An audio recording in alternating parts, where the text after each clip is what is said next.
Ako po si Miss Winnie at ito po ang ating kwento. Magandang araw po sa inyong lahat. Tawagin niyo na lamang po ako sa pangalang Marie. Hindi ko tunay na pangalan. 50 anyos na ako sa kasalukuyang taon at tahimik na namumuhay sa aming probinsya. Matagal ng panahon na nangyari itong aking ibabahaging kwento sa inyo. Nangyari po ito nung kabataan ko pa lamang na talaga namang napakapusok ko pa ng mga panahon na yon. Bagong graduate pa lang po ako sa kolehiyo nang makilala ko si Harold. Bilang katuwang ng aking ina, pagkatapos ko sa kolehiyo ay agad na naghanap ako ng trabaho. At isa sa mga inaplayan ko, doon ko nakilala si Harold. Nakasabay ko siya at siyang natanggap samantalang ako naman ay hindi. Sinabihan ako ni Harold na sasabihan niya ako kapag naghanap ulit ng aplikante. Nagpalitan kami ng numero at masaya ako dahil kahit papaano'y may kaibigan ako. Hindi ko naman kasi inakala noon na mahuhulog kami ni Harold sa isa't isa. Kalaunan, nakahanap ako ng trabaho ngunit sa isang karinderya lamang. Maliit ang sahod ngunit sapat sa pang-araw-araw na gastusin namin ni nanay. Anak, kamusta ang trabaho mo? Hindi ka ba nahihirapan? Pinagluluto ka tapos paghuhugasing ka ng pinggan, baka mapasma ka niyan. Napangiti ako sa sinabi ni nanay. Sinigurado ko naman sa kanya na hindi ako nahihirapan. Napanatag naman ang kalooban niya at pinagbutihan ko ang aking trabaho. Kalaunan, tinaasan ng amo ko ang aking sweldo dahil sa nagiging sikat at dinudumog na ang kainan. Isang araw, dumalaw si Harold sa aking trabaho at may dala siyang magandang balita sa akin. Naghahanap ng empleyado sa kumpanya. Mataas na ang pasahod dun, kaya baka gusto mong mag-apply. Natahimik ako sa sinabi ni Harold dahil noon pa man nais ko nang magtrabaho sa kanilang kumpanya. Ngunit napamahal na ako sa aking trabaho, lalo na kay Lola Ising na may-ari ng karinderya. Kaya naman tinanggihan ko agad ang alok ni Harold kahit pa alam kong malaking bagay yon para sa akin. Hindi na kailangan, Harold. Masaya na ako dito sa trabaho ko, kaya sa susunod na lamang. Napatango lamang sa aking sinabi si Harold at umorder siya ng makakain.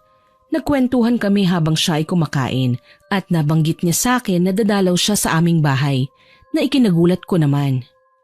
Kaagad na tinanong ko si Harold kung bakit siya tutungo sa aming bahay. Ngunit sinabi lamang niya na nais niyang makilala ang aking ina na palagi kong ikinukwento sa kanya. Pumayag naman ako sa kanyang nais dahil maganda naman ang kanyang intensyon. Matapos ang pag-uusap namin na yon, umalis na si Harold.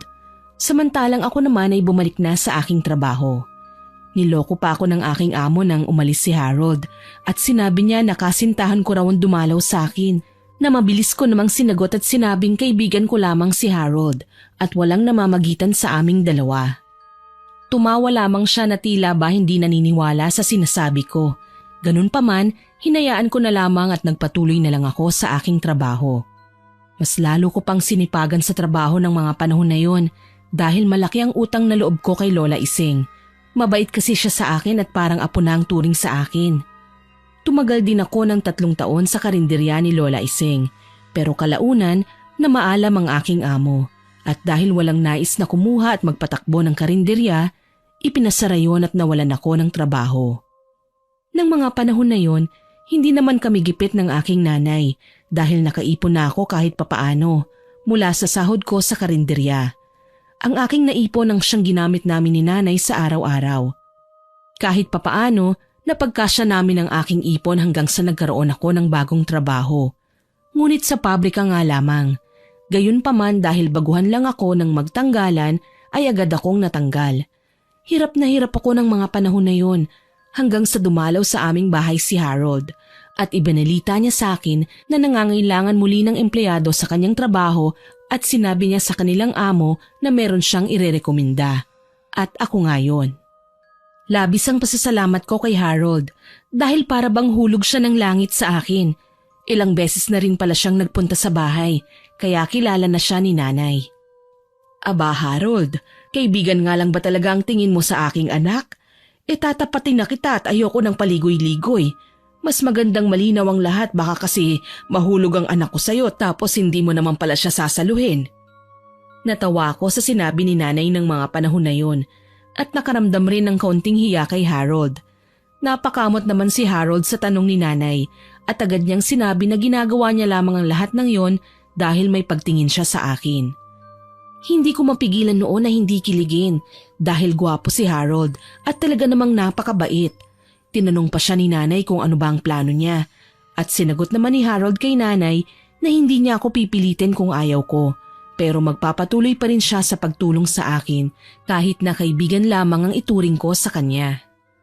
Labis na namangha si nanay sa sinabi ni Harold at kaagad na nakuha niya ang boto ng aking ina. Ngunit sinabi sa kanya ni nanay na nasa akin pa rin ang desisyon. Kaya naman ang mismong araw na yon, tinanong ako ni Harold kung maaari ba siyang manligaw sa akin at pinayagan ko naman siya dahil hindi naman sarado ang aking puso. Matapos ang araw na yon, nagsimula si Harold sa panliligaw sa akin at maging si nanay ay niligawan rin niya. Nag-apply rin ako sa kanilang trabaho at dahil nga baker ko si Harold, agad na nakapasok ako sa kumpanya nila. Baguhan lamang ako ng mga panahon na yon pero hindi ako nahirapan dahil nasa tabi ko si Harold at palagi niya akong ginagabayan sa lahat ng aking gagawin. Nahulog na po noon ang loob ko kay Harold pero hindi ko pa rin siya sinasagot dahil mas gusto ko na mas makilala ko pa siya. Lalo na't naniniwala ako sa kasabihan na makikilala mo lamang ang isang tao kapag matagal na kayong magkasama. Ganun pa man sa paglipas ng mga araw, nakilala ko ang sinseridad ni Harold at ipinadama ko naman sa kanya na hindi siya aasa sa wala. Base sa pagkakatanda ko, 2 taon rin na nanligaw sa akin si Harold at hindi siya napagod. Kalaunan nga ay sinagot ko siya at labis ang saya na kanyang nararamdaman. Ipinagmalaki niya pa noon sa mga katrabaho namin na kasintahan niya ako.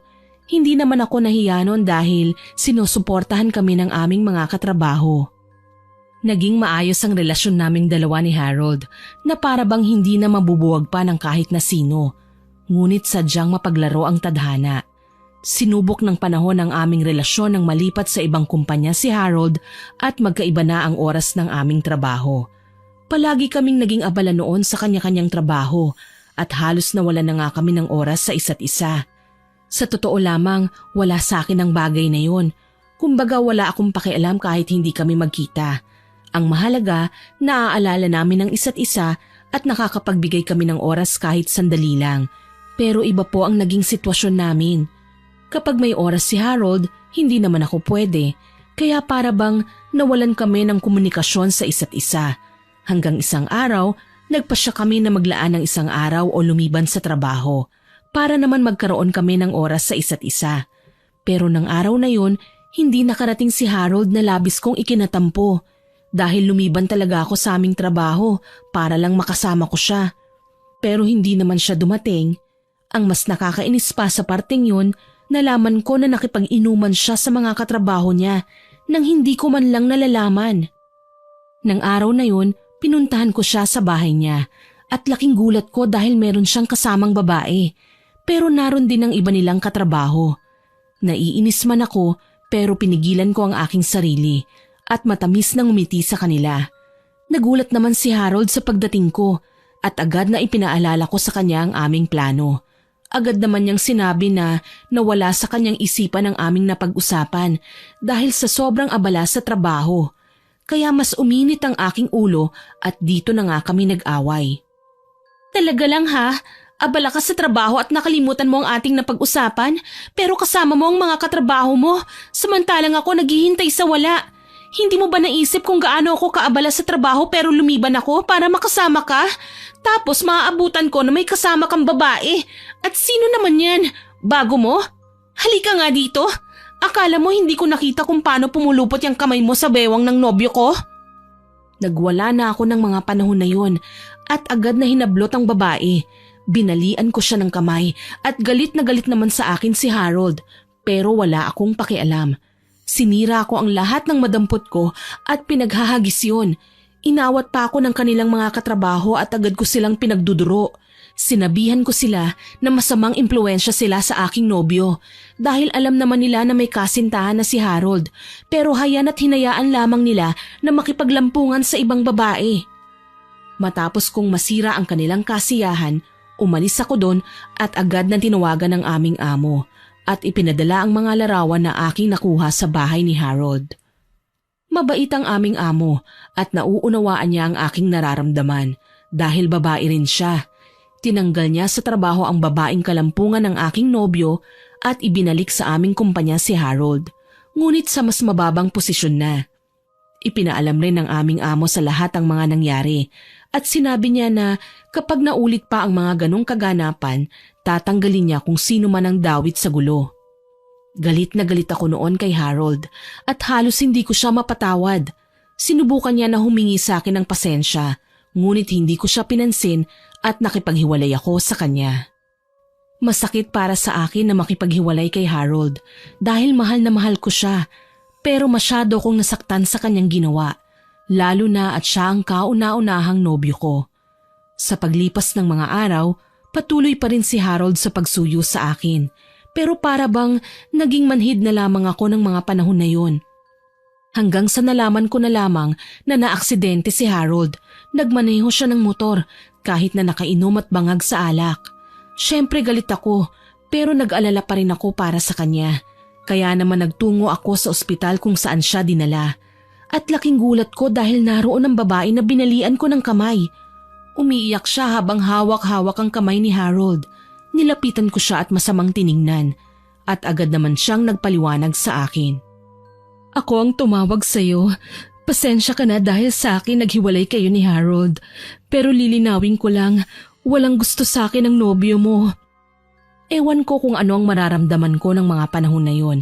Nagsisisi ako na para bang iniisip ko na ako ang dahilan kung bakit na-aksidente si Harold. Ngunit mabilis na ipinaliwanag sa akin ang lahat ng babae na nagpakilala bilang si Juliet. Sinabi niya sa akin na mahal ako ni Harold at pupunta sana siya sa aming bahay upang humingi ng tawad. Ngunit sa pagmamadali niya at gawa na rin ng may tama nga ng alak, na-aksidente siya sa daan. Nagkataon naman na napadaan si Juliet kung saan nangyari ang insidente at ako ang unang nakalagay sa kontak niya kaya agad akong tinawagan ni Juliet. Tahimik lamang ako noon at hindi kumikibo. Hindi ko alam kung maniniwala ako sa mga sinasabi ni Juliet. Ngunit alam ko sa puso ko na mahal talaga ako ni Harold. Ilang linggo na rin na walang malay si Harold at sa mga araw na yon palagi akong dumadalaw sa kanya at nagdarasal na sana maging maayos na ang kanyang kalagayan. Makalipas ang 1 buwan, nagkaroon ng malay si Harold. Tinawagan ko si Juliet upang ipaalam sa kanya na maayos na ang kalagayan ni Harold at kung nais niyang dumalaw ay maaari naman. Gaya nga ng inaasahan ko, nagtungo sa ospital si Juliet at nagpasalamat sa kanya si Harold dahil bago pala mawala ng malay si Harold, nakita niya na si Juliet ang siyang tumulong sa kanya. Nang mga panahon na yun, wala na ang galit ko kay Harold kasi napalitan na yun ng awa at pagsisisi. Ngunit nang makita ko sila na magkausap, para bang sumikip ang aking dibdib. Biglang bumalik sa aking alaala ang nangyari ng araw na makita ko silang magkasama habang nagsasaya. Aalis na nga sana ako ngunit agad akong tinawag ni Juliet at sinabi sa akin na hinahanap ako ni Harold. Nakayuko akong pumasok sa silid ni Harold. Pag upo ko sa kanyang tabi, umiiyak siya at paulit-ulit na humihingi ng tawad sa akin. Tumango lamang ako at hinawakan ang kanyang kamay at sinabi na pinapatawad ko na siya. Hindi ko alam ang aking gagawin kapag nawala ka sa aking tabi. Para ba akong mababaliw na ewan? Akala ko hindi mo pa ako mapapatawad. Kaya nang maaksidente ako, ipinagdasal ko noon na sana mawala na ako. Pero narinig ko ang boses mo habang nawawalan ako ng malay. Naisip kong lumaban at bumalik upang makabawi sa lahat ng aking pagkukulang at kasalanan. Alam ko na labis na nagsisisi si Harold, kaya naman binigyan ko siya ng 2 pagkakataon para bumawi sa akin. Sinuportahan naman ako ni nanay at sinabi niya na pagsubok lang ang lahat ng yon sa aming dalawa ni Harold at sana raw ay malagpasan namin. Sa paglipas ng buwan at taon, hindi ko na muling nakita pa si Juliet at nagsimula kami ng bagong buhay ni Harold. Napagdesisyonan namin na bumili ng sariling bahay at magsama na sa iisang bubong. Ayaw sana ni nanay na pumayag sa desisyon namin na yon dahil hindi pa nga raw kami kasal at pangit tingnan kung nagsasama kami ng walang kasalang nagaganap. Ngunit mariin kong sinabi kay nanay na nais kong makilala muna si Harold bago kami magpakasal. Dahil baka magsisi lamang ako kapag naghiwalay kaming muli na kasal na kaming dalawa. Sa isipan ko noon, natatakot ako na baka maulit muli ang ginawa ni Harold. Pero sabi ko noon, nangako naman sa akin si Harold na hindi na mauulit ang kanyang ginawa at unti-unting tinupad yon ni Harold. Kalaunan, sinabihan niya ako na tumigil na sa pagtatrabaho dahil nais niya na siya na lamang ang magtatrabaho at alagaan ko na lamang daw si nanay lalo na't matanda na siya. Gaya nga ng napag-usapan namin, huminto ako sa pagtatrabaho. Pero nagsimula naman akong magnegosyo. Nagtayo ako ng karinderya at ginamit ang lahat ng natutunan ko noon sa dati kong trabaho. Naging malago yun at tinutulungan ako ni nanay. Masaya ang relasyon namin noon, lalo na at kasama namin sa bahay si nanay. Pero kalaunan, para bang nagbago ang ugali ni Harold. Palaging mainit ang ulo niya at gusto niyang tumigil ako sa pagninegosyo at doon lamang ako sa bahay namin. Nagtalo kami noon pero agad kaming inawat ni nanay.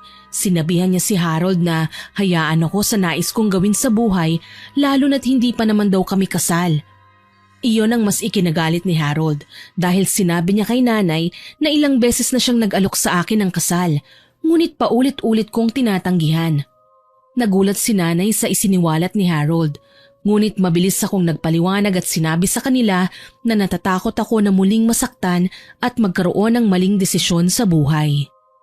Nang marinig ni Harold ang aking dahilan, umiyak siya at sinabi na hindi ko pa raw siya tuluyang napapatawad dahil nag-aalinlangan pa rin daw ako sa kanya. Aminado naman ako sa bagay na yun dahil hindi ko talaga maibigay ang buong tiwala ko kay Harold. Ngunit sinusubukan ko naman. Umalis si Harold sa bahay ng mga oras na yon at hindi ko alam kung saan siya nagtungo.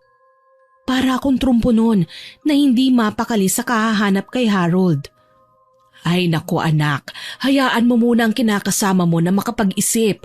Mas maganda nga sana na hindi mo na kayo nagsama sa iisang bubong eh. Pero mas maigi na rin pala para mas makilala niyo ang isa't isa bago kayo magpakasal. Pero anak, bakit naman kasi tinatanggihan mo si Harold sa kanyang alok sa iyo na magpakasal? Napabuntong hininga na lamang ako sa tanong noon ni nanay. Napaiyak ako sa kanyang tabi at agad niya akong niyakap. Sinabi ko kay nanay ang lahat ng bumabagabag sa aking isipan at agad niya akong pinayuhan. Sinunod ko naman ang lahat ng sinabi ni nanay at hindi ko na pinaghigpitan pa si Harold. Hinayaan ko siya sa kanyang ginagawa at bumalik ang dating pagsasama namin. Sa paglipas ng panahon, naisipan ko na ako naman ang siyang mag-alok ng kasal kay Harold dahil pakiramdam ko noon na pagod na siya sa akin. Kaarawan noon ni Harold nang maisipan ko na alukin siya ng kasal. Naghanda ako ng sorpresa sa bahay pero hindi naman siya umuwi. Kaya naisipan ko na baka nasa bahay siya ng kanyang mga magulang. Ngunit wala rin siya doon kaya naman napaisip na ako. Tinawagan ko ang isa sa mga katrabaho niya na kakilala ko at sinabi niya sa akin na nagtungo sa isang kainan si Harold. Nagtaka ako dahil hindi naman ako niyaya ng aking kinakasama na kumain sa labas. Pero naisip ko na baka kasama niya ang iba nilang katrabaho. Kaya naman pinuntahan ko siya sa sinabing lugar ng katrabaho niya. Dala-dala ko noon ang bulaklak na binili ko, maging ang singsing na ibibigay ko sa kanya. Ang ganda pa nga ng ngiti ko pagpasok sa kainan. Ngunit nakita ko ang isang pamilyar na babae. Magkahawak sila ng kamay ni Harold at masayang nagkukwentuhan. Hindi naman ako noon nagalit o kaya naman ay nainis dahil iniisip ko na baka dumalaw lang siya at binati si Harold sa kaarawan niya. Pero sa totoo lang, may parte sa puso at isipan ko na nagsasabing may kakaiba sa nangyayari. Dahan-dahan akong lumapit sa kanila, ngunit napahinto ako nang halikan ni Harold ang babae. Tuluyan akong nakalapit sa kanila, ngunit nabitawan ko ang aking hawak-hawak. Walang pag-aalinlangan na hinablot ko ang buhok ng babae na walang iba kundi si Juliet. Ang kapal din talaga ng pagmumukha mong bumalik pa sa buhay namin. Akala ko ba wala kayong relasyon ng aking nobyo? Pero ano tong nakikita ko? Walang yaka, napakakati mo. Ipinagsigawan ko sa buong kainan na ako ang kinakasama ni Harold.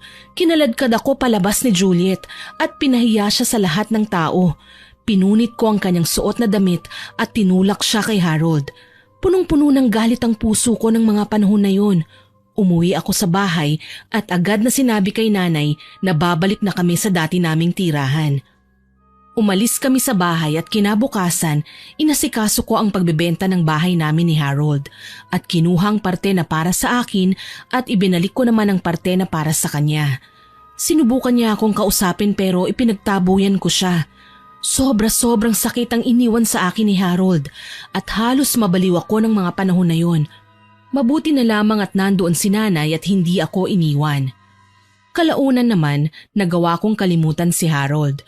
Ilang beses pa siyang nanggulo sa bahay, pero agad akong lumapit sa aming barangay at sinabi ko na kakasuhan ko si Harold kapag lumapit pa siya sa akin. Sa paglipas ng araw, nagawa kong mabuhay nang wala si Harold. Pero bigla na lamang akong nakatanggap ng sulat mula sa korte dahil kinasuhan pala ako ni Juliet sa pananakit ko sa kanya. Inis na inis ako noon pero hindi ako natakot. Kumuha ko ng sarili kong abogado upang labanan siya sa kasong isinampa niya sa akin.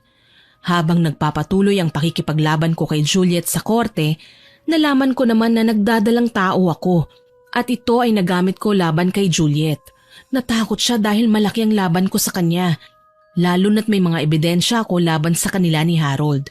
Hindi man kami kasal ni Harold pero may karapatan ako dahil nagdadalang tao ako noon. Kaya naman inurong niya ang kaso. Ngunit dahil sa kanyang ginawa, mas lalo akong nagalit. Isang araw, kinausap ko si nanay at agad na tinanong ang isang bagay na hindi niya inaasahan na maaalala ko pa. Teka lang anak, ano bang sinasabi mo? Hindi kita maunawaan eh. Bakit mo naman biglang naalala ang tungkol sa bagay na yan? Hindi ba tinuruan niyo ako noon, Nay, kung paano mambarang? Gusto ko lang balikan si Juliet sa lahat ng kasalanan na ginawa niya sa akin eh. At kung hindi dahil sa pagiging makati niya, meron pa sanang ama ang aking anak ngayon. Nanlaki ang mga mata ni nanay sa aking sinabi.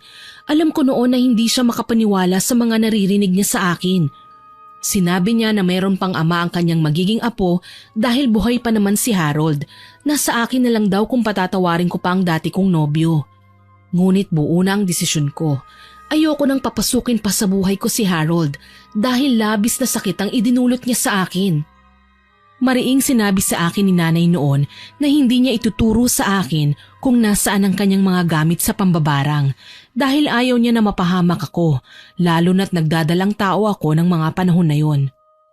Sinubukan kong hanapin ang mga gamit ni nanay, ngunit hindi ko nahanap hanggang sa isilang ko ang anak namin ni Harold. Ngunit para bang wala akong amor sa bata dahil sa tuwing nakikita ko siya, naaalala ko ang panloloko sa akin ng kanyang ama. Anak, kargahin mo naman ang bata. Simula nang isilang mo siya hindi mo siya tinignan. Anak mo pa rin siya. Huwag mo namang ibunto ng galit mo sa bata dahil sa pagkakamali ng kanyang ama. Walang kaalam-alamang yung anak sa nagawa ng kanyang ama. Hindi ko noon pinansin ang mga sinabi ni nanay hanggang sa lumaki ang aking anak na malayo ang loob ko sa kanya. Nakaramdam naman ako ng awa sa bata sa tuwing napapagalitan ko siya at natataasan ng boses. Pero anong gagawin ko? Masakit para sa akin ang mga nangyari at siya ang alaala ng kanyang ama na kailanman ay hindi ko na mabubura pa. Nang malaman naman ni Harold na may anak kaming dalawa, nagbigay siya ng sustento sa aming anak na hindi ko naman tinanggihan dahil responsibilidad niya ang pagbibigay sa aming anak. Kalaunan, naging malago ang aking negosyo at nagkaroon pa ito ng maraming branch. Isinubsob ko ang aking buhay sa pagtatrabaho at iniwasan ko ang aking anak para hindi ko siya mapagbuntunan ng galit. Hanggang sa nalaman ko na lamang na nagdadalang tao si Juliet at nagsasama na sila ni Harold. Bumalik ang galit sa puso ko. Lumapit ako noon sa mga kaibigan ni nanay na mambabarang at nagpaturo ako sa kanila kung ano ba ang dapat kong gawin. Sinabi nila na magagawa kong mapatay si Juliet dahil nagkaroon siya ng kasalanan sa akin. Hindi ko naman intensyon noon na patayin si Juliet. Gusto ko lang naman na magtanda siya at pagsisihan niya ang ginawa niya sa akin. Dahil marami na akong pera ng mga panahon na yun, Bumili ako ng maliit na bahay na malayo sa kabihasnan. Kumbaga, liblib na lugar ang kinatitirikan nito. Doon ako namalagi sa tuwing nag-aaral ako ng itim na kapangyarihan. Lahat ginawa ko upang mapag-aralan ang mga dapat kong malaman hanggang sa isang araw, hindi ko inaasahan na magkikita kami ni Juliet at nakipag-usap siya sa akin. Nakipagplastikan na lamang ako sa kanya hanggang sa nakakuha ko ng personal niyang gamit na magagamit ko sa pagpaparusa ko sa kanya. Nang umuwi ako sa bahay ko sa liblib na lugar, inumpisahan ko ang ritual at nagtirik ako ng itim na kandila sa harapan ng larawan ni Juliet, kasama ang personal niyang gamit at buhok. Araw-araw at gabi-gabi, nagdarasal ako doon at umuusal ng orasyon. Nakikita ko sa aking ginagawa kung gaano nahihirapan si Juliet at hindi siya nakakatulog sa gabi, na siyang naging dahilan kung bakit nalaglag ang batang dinadala niya. Nang malaman ko naman na nakunan si Juliet, agad akong huminto sa aking ginagawa at pinagpahinga na muna siya dahil may mas malala pa akong naiisip na gawin ng mga panahon na yon. Alam kong marami sa inyong mga nakikinig ang naiinis sa akin, pero hindi nyo naman kasi ako masisisi dahil masyado kong nasaktan sa kanilang ginawa sa akin. Isang araw, dumalaw sa bahay namin si Harold dahil gusto niya na makasama ang aming anak at naikwento niya kay nanay ang nangyari kay Juliet. Nagulat naman si nanay ngunit wala siyang sinabi kay Harold. Nang umalis si Harold at ang anak namin, bigla akong kinausap ni nanay at tinanong niya ako kung may kinalaman ba ako sa mga nangyari. Ano bang sinasabi niyo, inay? Wala akong kinalaman sa nangyari kay Juliet, kaya naman wag niyo na akong tanungin ng mga bagay na yan. Hinawakan ako sa braso ni nanay at tinitigan sa aking mga mata. Ano bang ginagawa mo sa sarili mo, anak? Dahil ba sa galit na gawa mo yun kay Juliet? Hindi ka ba natatakot sa karma at maaaring balik nito sa'yo? Napabuntong hininga na lamang ako sa sinabi ni nanay at agad na sinabi ko sa kanya ang aking dahilan. Sinabi ko kay nanay na hindi talaga ako papayag na maging masaya si Harold at Juliet. Samantalang ako naman miserable at hindi matanggap ang aking anak. Hindi makapaniwala si nanay sa aking mga tinuran. Napailing na lamang siya, ngunit hindi siya nakipagtalo sa akin. Pinayuhan niya na lamang ako na tumigil na sa aking ginagawa. Ngunit wala akong pakialam sa kanyang mga sinabi. Ang gusto ko lang noon ay makapaghiganti kay Harold at Juliet at ipadama sa kanila ang sakit na aking nararamdaman. Isang araw, habang tahimik akong nakaupo sa aming karinderya, bigla na lamang nanikip ang aking dibdib at nawalan ako ng malay. Nagising na lamang ako na nasa bahay na at bumungad sa akin ang nag-aalalang mukha ni nanay. Sinabihan niya ako na huminto na sa aking ginagawang kababalaghan dahil lumapit na raw sila Juliet sa isang manggagamot. Tumayo ako noon at galit na galit. Sinabi ko kay nanay na hindi ako magpapatalo at hihingi ako ng tulong sa mga kakilala naming mambabarang. Umiiyak na si nanay noon sa akin at nagmamakaawa, pero sadyang binalot na ng galit ang aking puso at wala akong pakialam sa kanyang mga sinasabi. Nang lumakas-lakas ako, agad na nagtungo ako sa kakilala kong magaling na mambabarang. Nagpatulong ako sa kanya at binigyan namin ng malubhang karamdaman si Juliet. At gagaling lamang siya kapag humingi siya ng tawad sa akin at nakipaghiwalay siya kay Harold. Ngunit kapag humingi siya ng tulong sa albularyo o manggagamot, mas lalong lalala ang karamdaman niya. Nalaman ko noon na nanghihina na si Juliet, ngunit nanatili sa tabi niya si Harold.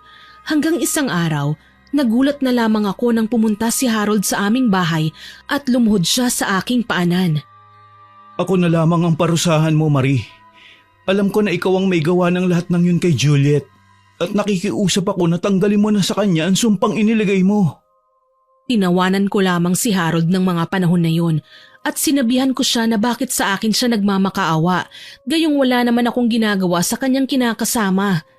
Pero hindi naniwala sa akin si Harold at halos araw-araw siyang humihingi sa akin ng pasensya. Ngunit hindi siya ang dapat gumawa ng bagay na yon. Pero hindi ko siya sinabihan. Hinayaan ko siyang magmukhang baliw kakapunta sa aming bahay. Hanggang sa kinausap ako ng aking anak na sa mga panahon na yun nasa 10 taong gulang na. Sinabi niya sa akin na patawarin ko na raw ang kanyang ama. Ngunit pinagsabihan ko ang aking anak na wala siyang dapat alalahanin at hindi siya dapat nakikialam sa usapan ng mga matatanda. Pinagalitan naman ako noon ni nanay dahil nasigawan ko ang aking anak. Pero wala akong pakialam dahil napakatigas noon ng aking ulo at pinipigilan pa niya ako sa nais kong gawin. Wala na ba talaga ang anak ko? Nilamon ka na ba talaga ng galit? Hindi na kita makilala pa, Marie. Ibang-iba ka na. Mabilis na sinagot ko si nanay sa kanyang sinabi at agad na tinuran sa kanya na kasalanan nila Juliet kung bakit ako nagkakaganoon. At kung anuman ang kanilang nararanasan ay dapat lang sa kanilang mga bagay na yon. Hindi nagtagal, lumapit sa albularyo si Juliet, kaya naman mas lalong lumala ang sakit niya na siyang kumitil sa kanyang buhay. Nalaman ko noon na labis na nasaktan si Harold at sinisisi niya ang kanyang sarili dahil sa mga nangyari. Ngunit hindi niya naman magawang isisi sa akin ang lahat, lalo na't patuloy kong pinagsisinungalingan at itinatanggi ang kanyang mga bintang. Sa paglipas ng panahon, para bang hindi pa rin sapat sa akin ang pagkawala ni Juliet dahil para bang pakiramdam ko hindi patas na siya lamang ang pinarusahan ko. Kaya naman naisipan ko na si Harold naman ang aking balikan at parusahan. Nang malaman ni nanay ang aking plano, agad na pinigilan niya ako at kinontra ang aking gagawin. Gayunpaman, hindi niya ako napigilan at binigyan ko ng malalang sakit si Harold. Alam ko na para bang sumusobra na ako ng mga panahon na yun, pero anong gagawin ko?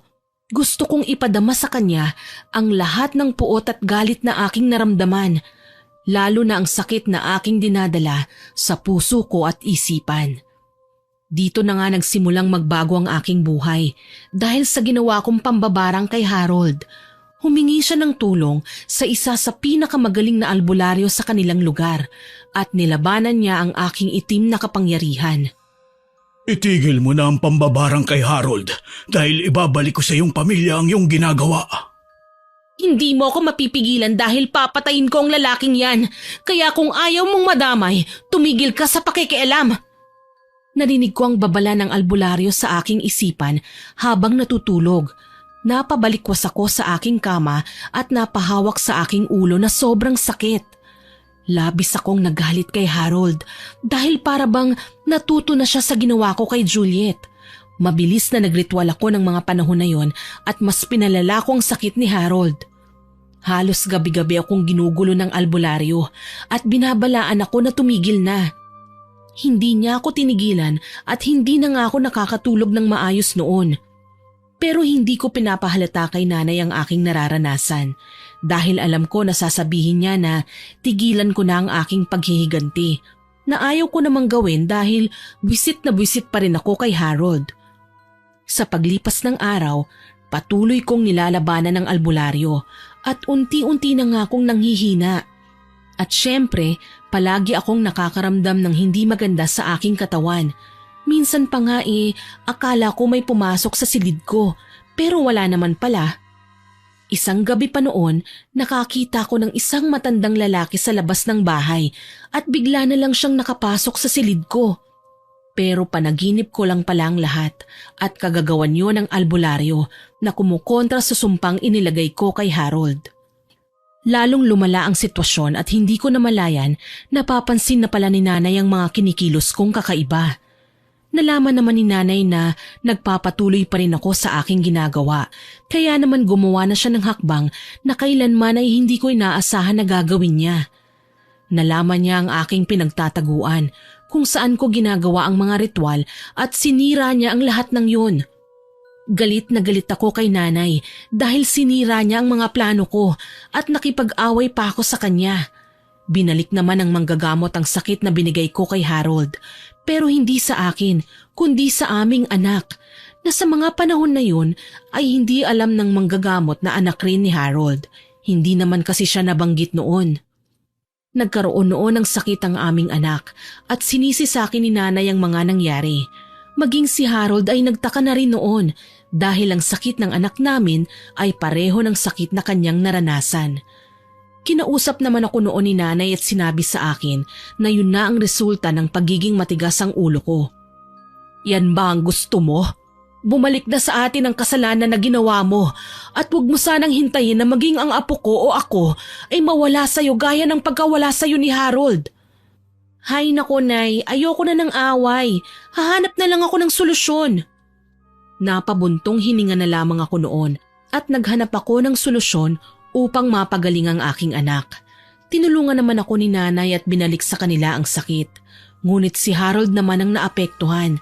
Wala akong pakialam noon kahit pa sinabi sa akin ni Nanay na itigil na ang kalokohang ginagawa ko dahil baka sa kanya naman daw bumalik ang sumpa. Sa paglipas ng araw, pumunta sa aming tahanan si Harold at nakipag-ayos sa akin. Sinabi niya na nagsisisi na siya sa kanyang mga nagawa. Sinambit rin niya na nais niyang makipagbalikan sa akin at magsimula ng bagong buhay. Ayoko pa nga sana pero pinilit ako ni Nanay para daw sa bata. Kaya naman pumayag ako. Pero ang desisyon ko pala na yun ang pinakapagsisisihan ko sa aking buhay. Pinabalik ko sa buhay namin si Harold at nakita ko naman na bumabawi siya. Pero wala na talaga akong tiwala gawa nga ng sobrang sakit nang nangyari. Nagbago ang sarili ko nang dahil sa kanya at naging masama ako sa paningin ng aking ina.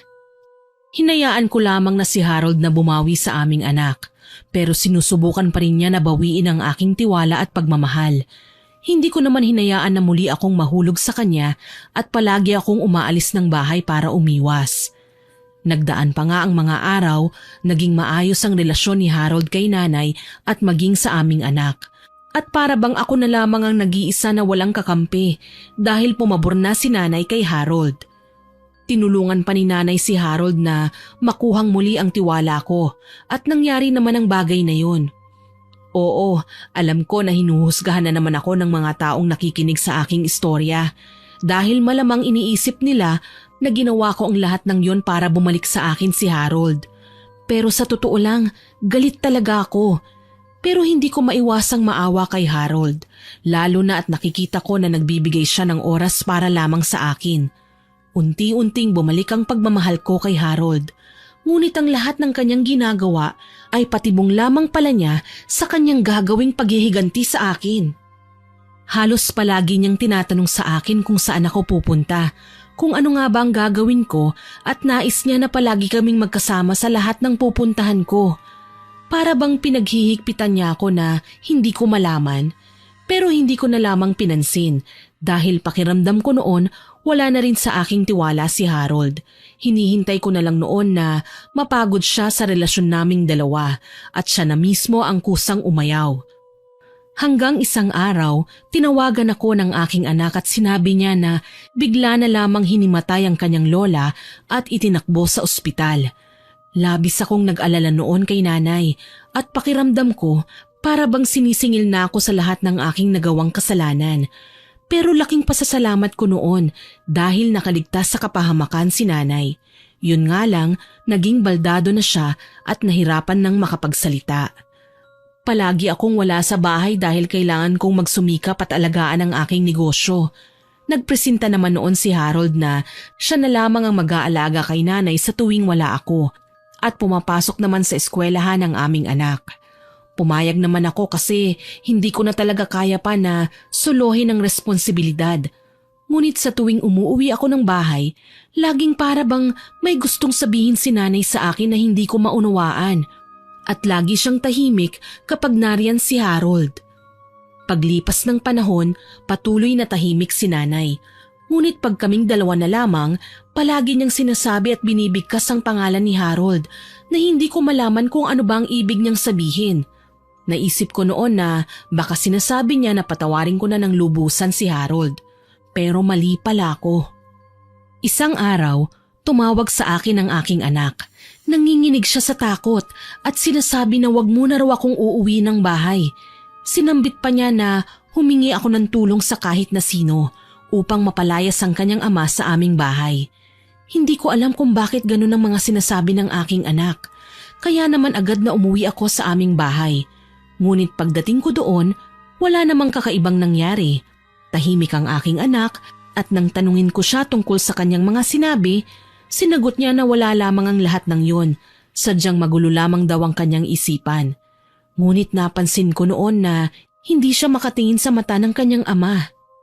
At alam ko na sa mga puntong yun na may nangyayaring hindi maganda. Isang araw, umalis sa aming bahay si Harold, kaya naman naisipan ko na sundan siya. Ngunit nakita ko lamang na dinalaw niya si Juliet sa sementeryo na hindi ko namang ginawang malaking issue.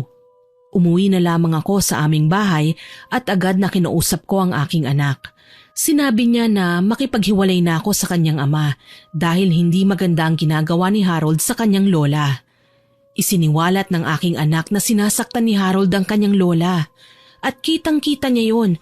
Nais niya sanang magsumbong sa akin ng mga dumaang araw, ngunit natatakot siya sa kanyang ama na baka maging siya ay saktan din. Gulat na gulat ako sa mga sinabi ng aking anak. Ngunit sinabi niya sa akin na wag ko raw sasabihin sa kanyang ama ang kanyang mga sinambit dahil baka mas lalo siyang magalit at saktan lalo ang kanyang lola. Nangako naman ako sa anak ko na hindi ko sasabihin sa kanyang ama ang aking nalaman.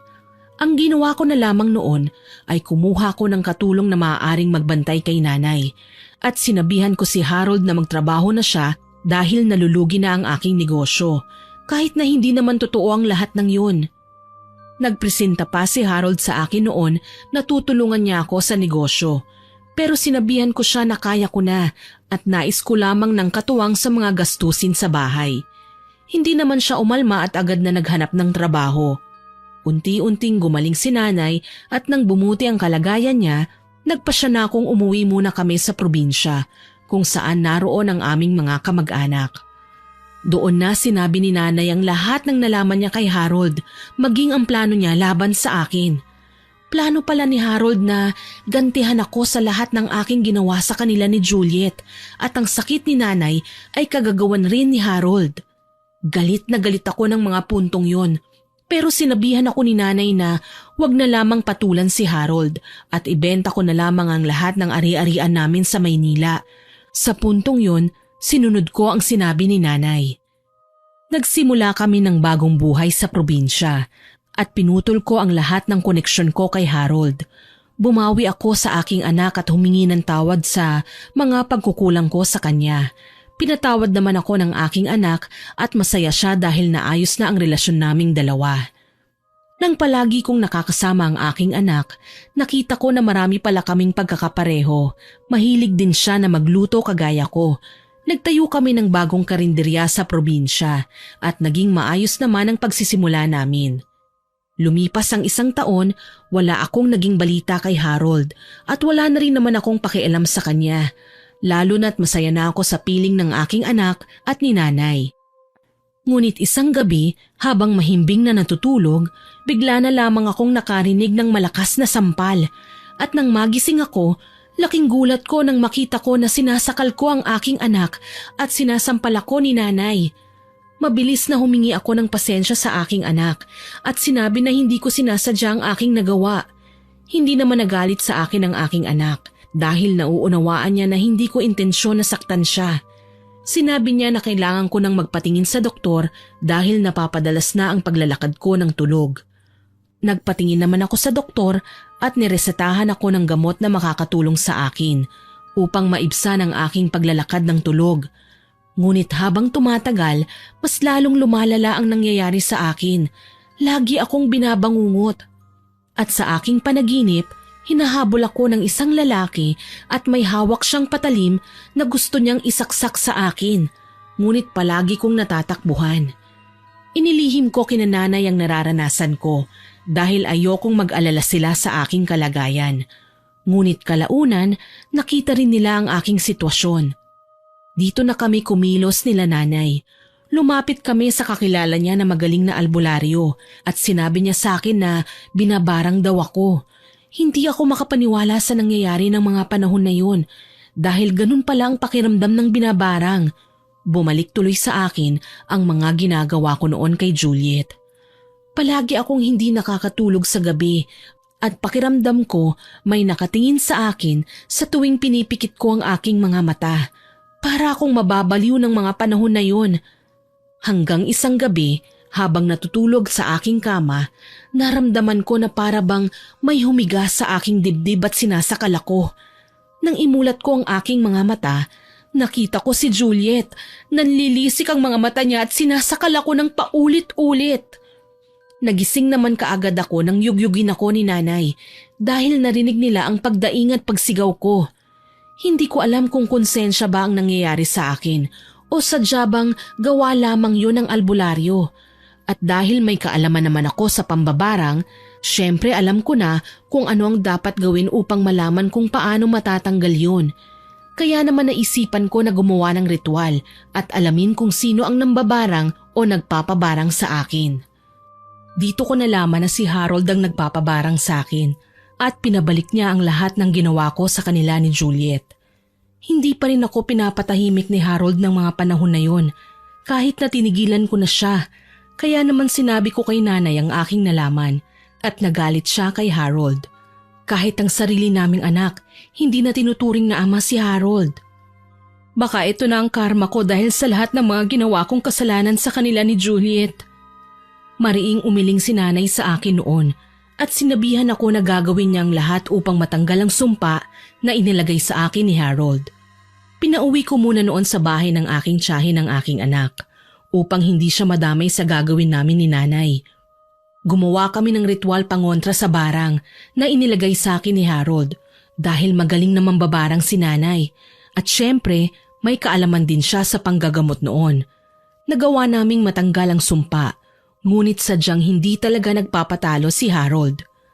Nalaman niya ang aming tinitirhan at harap-harapan kaming nilabanan ni nanay. Alam kong may ginawang kasalanan ng aking anak sa inyo, Harold. Ngunit hindi pa ba kayo napapagod sa ginagawa niyong paggagantihan?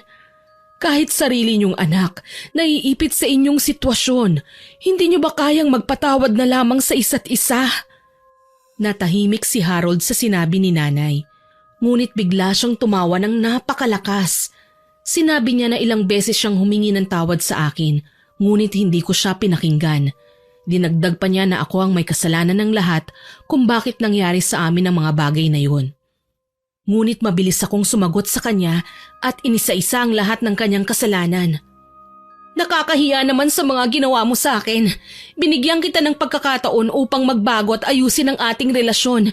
Pero ilang beses mo na akong niloko dahil sa Juliet na yun. Tama lang na nawala siya sa landas natin. At aminado ko na may kasalanan ako sa lahat ng nangyari. Pero ikaw, tanggap mo ba na ikaw ang punot dulo ng lahat ng ito? Diba hindi? Mabilis na sinalungat ni Harold ang aking sinabi at hinayag ang kanyang opinyon. Kung hindi ka sana naging masungit sa akin at malamig sa pakikitungo, maayos sana ang relasyon nating dalawa. Oo, niloko kita. Pero paulit-ulit mo sa akin pinamumuka ang kasalanan ko. Kaya hindi mo ako masisisi kung bakit mas pinili ko si Juliet kesa sa'yo. Pinatay mo siya dahil hindi mo matanggap na mas pinili ko siya. Napailing na lamang ako sa mga sinabi ni Harold. Pilit ko siyang pinapaalis sa aming bahay. Ngunit bigla na lamang niyang inilabas ang isang malaking garapon na naglalaman ng iba't ibang insekto. Wala kang kasing sama, Harold. Papatayin mo ba talaga kami? Sinubukan pa ni nanay na pigilan si Harold. Ngunit ang mga alaga niya kumalat sa buong bahay at inatake kami ni nanay. Hindi kami handa sa pagdating ni Harold, kaya naman nanghina kaming dalawa ni nanay at napahiga sa sahig. Tawang-tawa si Harold na para bang baliw na pinanonood kami ni nanay na nahihirapan dahil sa mga insekto na alam kong nilagyan niya ng ritual. Nakita ko na nawalan na ng malay si nanay ng mga oras na yon, kaya naman mas lalo akong nangamba. Ngunit mas tinatagan ko ang aking kalooban at naalala kong tinuro sa akin ng kaibigan ni nanay. Isinagawa ko ang orasyon at maging ang ritual, kaya naman nagawa kong mapatay ang mga alaga ni Harold. Masaya ka ba sa ginawa mo? Dapat ako na lang, hindi mo na dinamay pa si nanay. Napasukan ng dugo si Harold dahil apektado siya sa pagkamatay ng kanyang mga alaga. Mabilis kong nilapitan si nanay at pinulsuhan siya. Ngunit napaluha ako at nilamon ng galit dahil alam kong hindi na kinaya ni nanay ang mga ginawa ng mga pinaslang na alaga ni Harold. Tuluyang nawala sa akin si nanay at sobrang bigat ng aking nararamdaman ng mga oras na yon. Mabilis kong sinipa si Harold kahit na nangihina pa siya dahil nandilim na ang paningin ko ng mga oras na yon. Hindi mo na ako matatakasan pa dahil ako ang iyong karma. Mabilis na tumakbo ko sa kusina at kinuha ang kutsilyo. Itatarak ko na sana yun kay Harold, ngunit kaagad niya itong nakuha. Tumalsik yon sa may pintuan at agad naman na sinuntok ako sa muka, dahilan para manlabo ang aking paningin. Kahit na nanghihina na ako, hindi pa rin ako nagpatalo. Nilapitan ako ni Harold at paulit-ulit na sinuntok ako sa muka. Kitang-kita ko na ibang-iba na ang itsura niya. Pikit na ang isa kong mata ng mga panahon na yon, pero hindi ako nawalan ng pag-asa. Inipon ko ang lahat ng aking lakas at sinipa siya sa kanyang pang-ibabang parte ng katawan, dahilan para mamilipit siya sa sakit. Gumapang ako papunta sa may pintuan, ngunit nahawakan niya ang aking paa. Hinawakan niya ang isang malaking salagubang na hindi ko alam kung saan nanggaling. Itim na itim yon at handang-handang umatake. Takot na takot ako at pilit na nagmamakaawa sa kanya. Sige, patayin mo na ako. Yan naman ang gusto mo eh. Sana hindi na lang kita nakilala. Kung alam ko rin naman na ikaw ang magiging dahilan kung bakit mawawala si nanay. Sana hindi na lang kita pinapasok sa aking buhay. Sana hindi na lang kita minahal. Paulit-ulit kong sinabi noon kay Harold. Nangihina na ako noon at pakiramdam ko wala nang pag-asa para matakasan ko siya. Umiiyak ako noon at walang tigil ang pagtulo ng luha sa aking mga mata. Nagawa ko siyang masipa sa muka, kaya naman nabitiwan niya ang hawak niyang salagubang at lumapit ako kay nanay. Niyakap ko siya at nagdasal ako sa Panginoon. Hinalikan ko pa sa noo si nanay. Muling tumayo si Harold at sinakal ako sa leeg. Pamilyar sa akin ang sakal na yon at alam ko na si Harold nga ang nasa panaginip ko.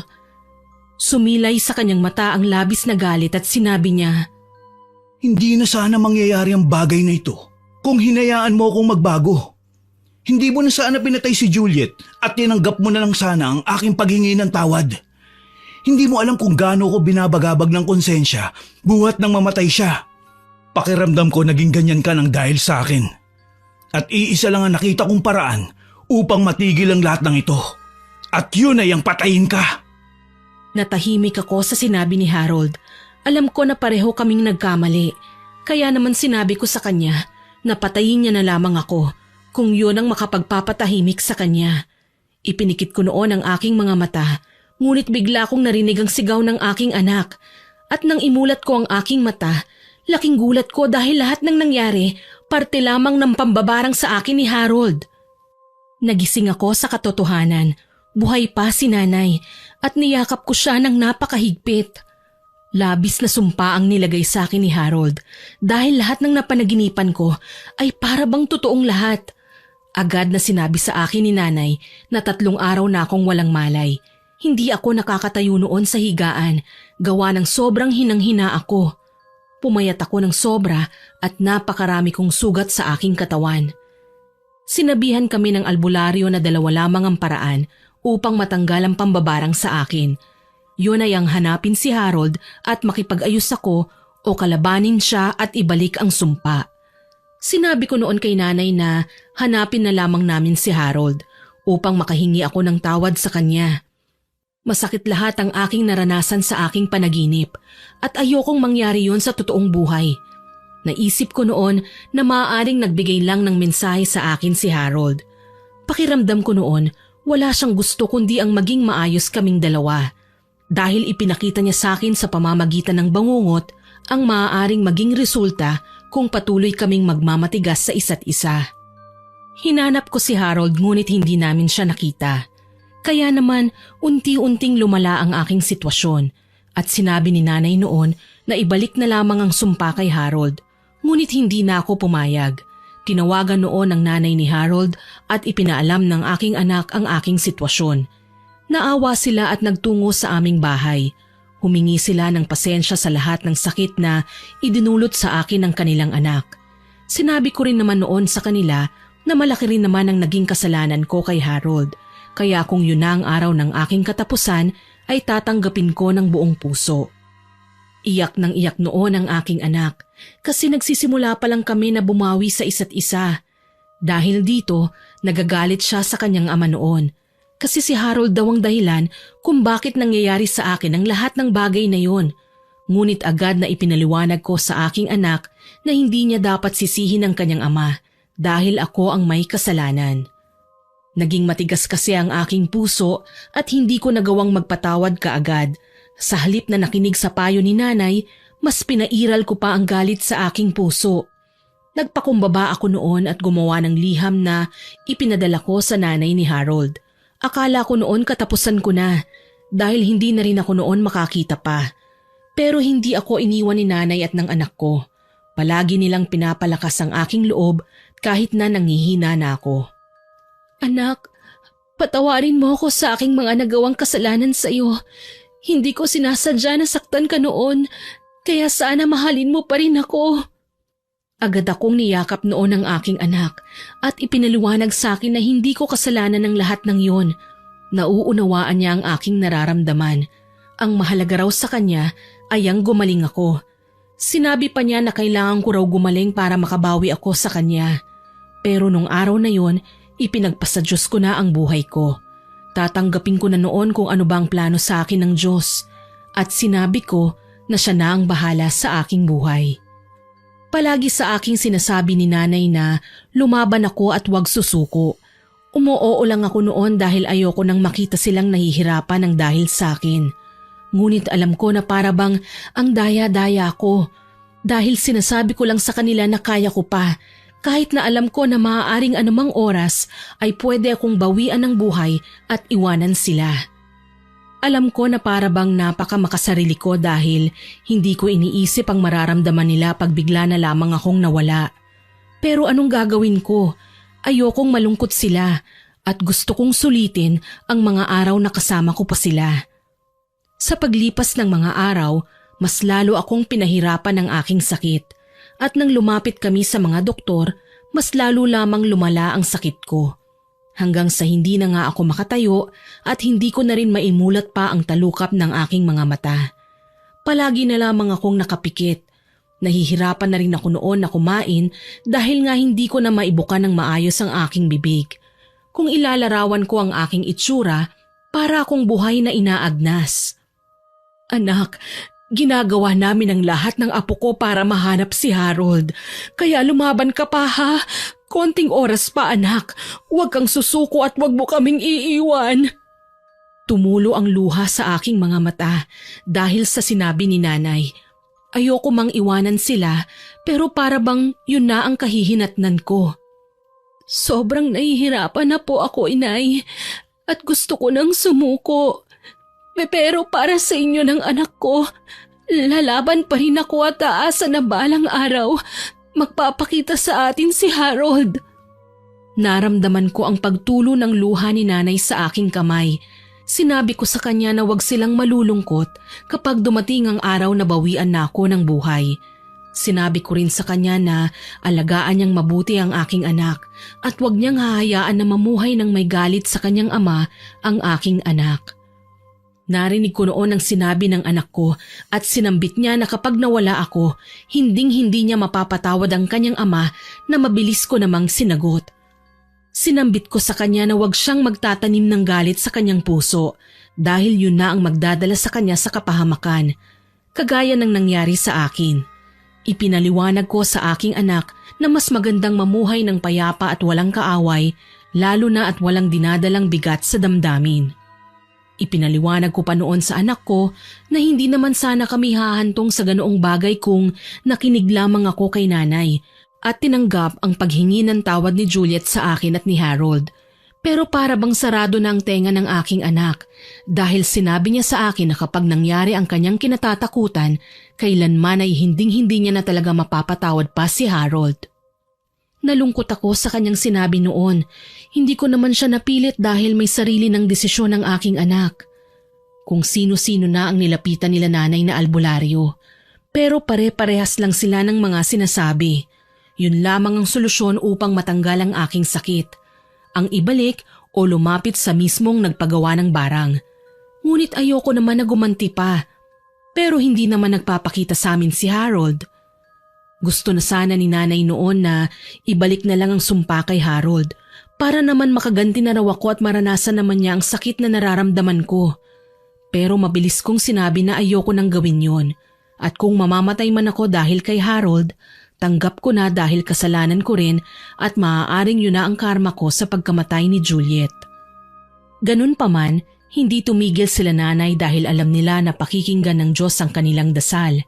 Hanggang isang araw, sinabi sa amin ng aking anak na nalaman na niya kung nasaan ang kanyang ama at nagpadala siya ng sulat. Ipinaalam niya ang lahat ng nangyari sa akin. Sinabi rin ng anak ko na hindi niya mapapatawad ang kanyang ama kapag nawala ako. Pero sa mga panahon na yon, nawalan na ako ng pag-asa.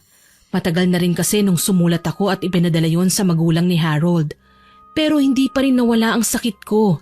Kaya naman hindi na ako umaasa pa na pakikinggan ni Harold ang sulat ng aming anak. Sa tingin ko kasi ng mga panahon na yon, nilamon na siya ng galit dahil sa lahat ba naman ng nagawa kong kasalanan sa kanya mukhang hindi niya na ako mapapatawad pa. Lumipas ang ilang buwan, wala pa rin kaming nakuhang sagot mula kay Harold. Kaya naman mas lalong nagalit si nanay at ang aking anak sa kanya.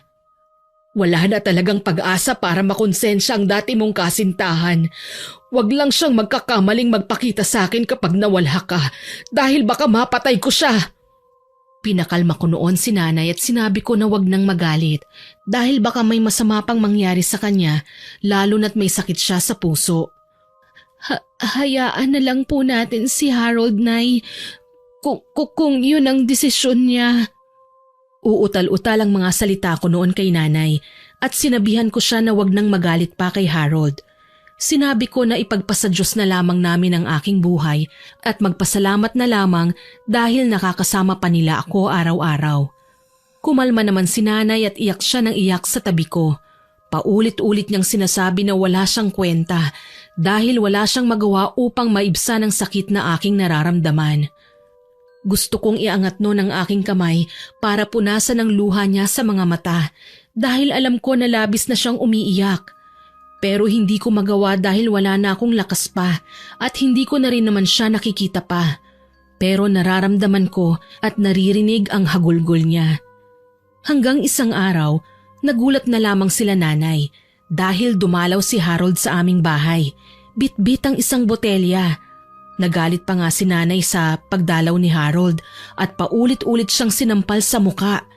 Maging ang anak namin, hindi siya magawang tingnan sa mga mata at sinisigawan pa ang kanyang ama. Sana hindi ka na lang dumating sa buhay ng aking anak. Hindi na niya sana naranasan ang lahat ng ito. Masakit para sa akin ang lahat ng nangyari at alam kong may kasalanan ng anak ko. Pero kailangan pa bang humantong sa ganito? Hinawakan ko noon ang kamay ni nanay para patigilin siya sa kanyang mga sinasabi kay Harold. Uutal-utal na sinabi ko na pinapatawad ko na si Harold sa lahat ng nagawa niyang kasalanan sa akin. Humingi rin ako ng tawad sa pagkawala ni Juliet ng dahil sa akin. Naramdaman ko noon na lumuhod si Harold at hinawakan niya ang aking kamay at naramdaman ko ang pagpatak ng kanyang luha. Patawad at kailangan pa nating humantong sa ganito para malaman natin sa sarili natin na mahal pa natin ang isa't isa. Bago patawarin ang ating mga sarili sa mga nagawa nating kasalanan. Dala ko ang lunas sa iyong sakit at alam ko na wala akong karapatan para mapatawad mo. Salamat sa pagmamahal na inalay mo sa akin na hindi ko naman napahalagahan ng maayos. Matapos sabihin ni Harold ang mga katagang yun, umalis na siya at kaagad naman na ipinainom sa akin ni nanay ang gamot na daladala ni Harold. Mula yun sa mambabarang na nilapitan niya para bigyan ako ng sumpa at ng gamot na makakapagpatanggal ng sakit na inilagay niya sa akin. Matapos ang araw na yun, para bang gumaan ang aking pakiramdam, lalo na nang marinig ko ang paghingi ng tawad ni Harold. Hindi naman agad natanggal ang karamdaman ko dahil unti-unti pa lamang akong gumagaling. Pero gayon pa man, nagpapasalamat ako sa Diyos dahil hindi niya hinayaan na sumuko ako sa buhay. Sa paglipas ng panahon, unti-unting bumuti ang aking kalagayan. Nagagawa ko ng makatayo at makapaglakad-lakad sa labas. Ngunit kailangan pa rin na alalayan ako dahil hindi ko pa rin tuluyang naimumulat ang aking mga mata. Isang araw, Lumabas ako sa aming bahay at nagpahatid ako kay nanay sa isang hardin malapit sa ilog upang makalanghap ng sariwang hangin. Nagpaalam sa akin si nanay noon na bibili lamang siya ng aming mauulam para sa hapunan. Kaya naman iiwan niya ako saglit sa tabing ilog. Tahimik akong nakaupo habang pinakikiramdaman ng sariwang hangin. Ilang sandali ang lumipas, naramdaman ko na tila ba may yumakap sa akin. Nagtanong ako kung sino yon at agad naman na nagpakilala siya. Walang iba kundi si Harold. Sinabi niya sa akin na dumalaw lamang siya upang siguraduhin na maayos na ang aking kalagayan. Kinausap rin niya si nanay at humingi ng tawad. Maging sa aming anak ay nanghingi na rin siya ng pasensya. Nag-usap kaming dalawa at sinabi ko na wala na sa akin ang lahat ng nagawa niya dahil matagal ko na siyang pinatawad. At alam ko rin naman sa sarili ko na meron akong pagkukulang at kasalanan. Paulit-ulit na humingi sa akin ng tawad si Harold at pinahid ko naman ang luha niya. At sinabi na mukhang hindi na maibabalik pa ang dati naming samahan dahil nagkaroon na yon ng lamat. Ngunit ang mahalaga ay nagkaayos na kaming dalawa at pinatawad ang isa't isa. Alam ko na hindi niya nais gawin ang lahat ng yon. Ngunit nadala lamang siya ng emosyon niya na siyang inamin naman ni Harold sa akin. Opo, alam ko na para bang ang gulo ng sitwasyon namin at nakakatawa pakinggan ang aking kwento. Dahil halos magpatayan na nga kaming dalawa pero nagawa pa rin naming magpatawad.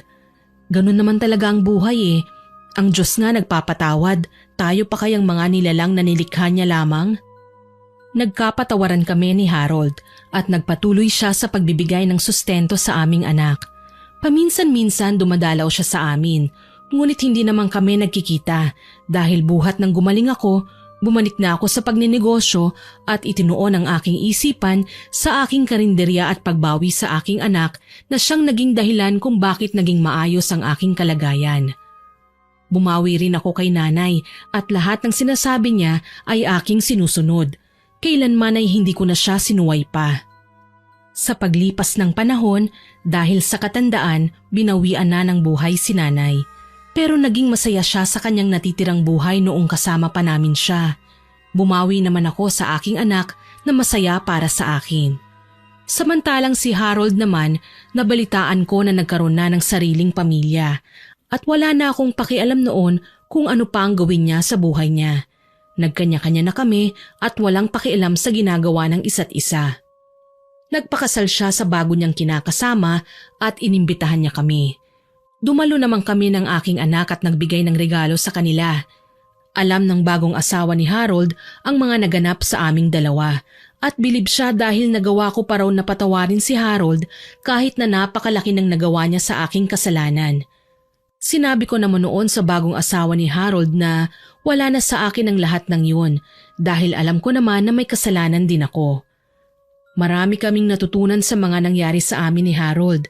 Alam mo yung pakiramdam na minahal niyo ang isa't isa tapos nagkagalit? Para kaming aso at pusa na nagawang parusahan ng isa't isa at muntikan pang humantong sa patayan. Pero naalala ko ang sinabi ni nanay na susubukin talaga ng panahon ang katatagan naming dalawa. Nakalipas ang ilang taon, nagkaroon ng bagong anak si Harold sa bago niyang kinakasama. Kinuha pa nga nila akong ninang ng kanilang anak at pumayag naman ako dahil nakalimot na rin naman kami. Ibinaon na lang namin sa nakaraan ang lahat ng nangyari. Ngunit makalipas ang 2 taon, nalaman ko na namatay na si Harold dahil sa isang aksidente. Nakiramay ako sa kanyang asawa noon dahil para ko na rin siyang kaibigan. Natapos na ang bangayan namin ni Harold. Natigil na ang aming pagpapatayan. Naging maayos ang relasyon namin bilang magkaibigan bago siya binawian ng buhay. Natutunan ko sa mga nangyari sa aking buhay na hindi matatapos ang isang problema kung susolusyonan ng panibagong kasalanan. Alam ko, marami akong kasalanan sa Diyos at pinagbayaran ko na yon ng ginantihan ako ni Harold. At kung napapatanong naman kayo kung anong nangyari nung nalaman ng pamilya ni Juliet na ako ang dahilan kung bakit siya namatay, wala silang ginawa sa akin dahil mas pinili nilang patawarin ako. Bumawi naman ako sa kanila at tinulungan na makabangon muli dahil mahirap ang pamilya ni Juliet. Siya lamang kasi ang inaasahan ng mga magulang niya nung namatay si Juliet. Wala nang tumulong pa sa kanyang magulang na may mga karamdaman na. Tinulungan ko sila at binigyan ng negosyo. Naging maayos naman ang lahat at bilang dating kasintahan ni Harold at kaibigan na rin ng bago niyang asawa, kinupkup ko sila at para na rin kaming naging isang pamilya. Marami mang nangyari sa aking buhay, ipinagpasalamat ko pa rin yon sa Panginoon dahil kung hindi yun naganap, hindi ako matututo at magiging matatag sa kasalukuyang taon. Sa ngayon, masaya na akong namumuhay kasama ang aking anak at ang asawa ni Harold. Pareho kaming nagtutulungan upang maitaguyod ang aming mga anak. May trabaho naman na ngayon ang anak namin ni Harold, samantalang nag-aaral naman sa kolehiyo ang anak niya sa kanyang nabiyudang asawa. Hindi ko nasasabihin pa ang pangalan ng bagong asawa ni Harold para na rin sa kanilang katahimikan. Sana po ay marami kayong natutunan sa kwentong ibinahagi ko sa inyo. Alam kong para itong roller coaster dahil paikot-ikot at paulit-ulit lang. Pero kung pagninilayan nyo ito, marami po kayong aral na matututunan. At isa na dito ang pagpapatawad. Naway nagustuhan nyo ang aking ibinahaging kwento. Ako po si Miss Winnie na nagsasabing hanggang sa muli at salamat sa inyong pakikinig.